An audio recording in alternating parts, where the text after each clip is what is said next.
Let me show you the panorama of Lahad Datu Vocational College.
My name is Noor Abdi bin Jami, the seventh child of 13 siblings.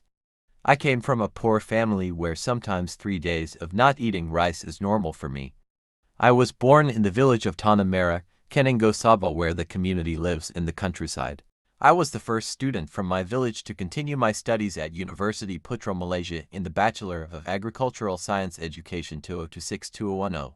My first placement as a teacher was in 2010 at Sekolah Menengah Teknik Lahad Datu, now College Vocational Lahad Datu.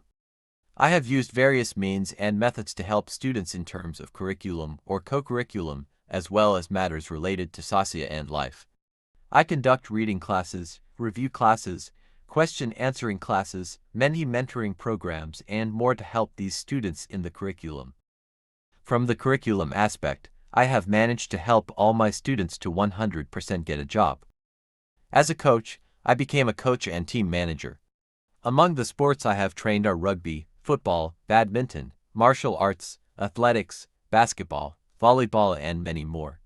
The best achievements in co-curricular activities are participation in rugby at the international, national, and state levels. I have taught more than 5,600 students. Some of these students have become millionaires, doctors, engineers, teachers, and so on.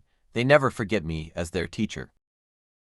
What is my greatest achievement as a teacher? I am proud of my students to be successful businessmen, to be an expert doctor, to be a teacher who educates, but I am more proud when I can guide and educate my students to be better than before.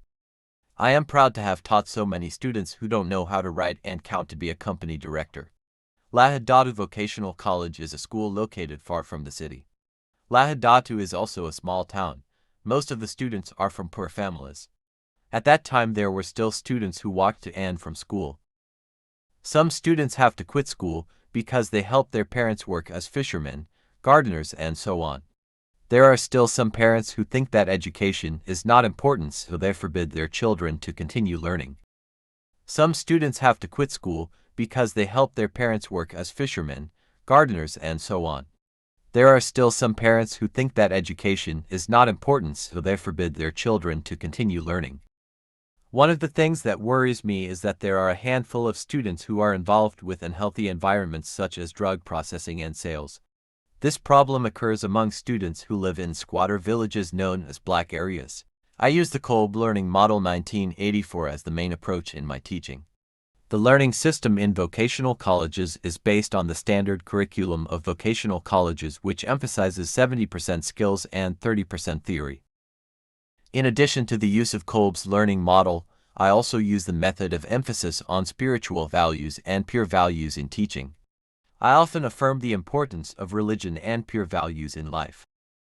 ITFARM is a method that applies the method of leading innovation in education so that students can be competent in their studies and teachers can teach well despite facing various challenges. ITFARM has encouraged the development of various innovations and technologies related to the syllabus in the ruminant livestock agroindustry. This not only helps create a more engaging learning environment but also improves student achievement. Through ITFARM, we are able to produce at least 30 education-related innovations every year. As of 2022 to 2024, we have produced 163 innovations and studies that we have presented nationally and internationally. Based on the data, only 5 students are eligible to pursue vocational diplomas in 2018, 1 student in 2019, 5 students in 2020, and only 5 students in 2021. After the implementation phase, this figure increases to 12 eligible students in 2022, 15 students in 2023, and 20 students in 2024. Graduation data shows that only 5 out of 30 students are eligible to graduate in 2018, 1 student in 2019, 5 students in 2020, and only 5 students in 2021. After the implementation of this learning method in 2022, there was an increase in the number of students eligible to graduate to 10 students in 2022, 10 students in 2023, and 100% of students eligible to graduate in 2024. The phase before implementation showed that marketability only reached 50% in 2018, 47% in 2019, 33% in 2020, and 76% in 2021. This figure increases to 100% marketability in 2022 and 2023. This data collection is carried out 1 to 2 years after the student graduates. There was a significant increase in academic awards and accolades for students before and after the implementation phase. Data from 2018 to 2021 showed that there were no academic achievements and awards received by students. This figure changes drastically when students receive a total of 12 awards and academic achievements in 2022, 33 awards in 2023, and 168 awards and academic achievements received by students at the state, national, and international levels in 2024.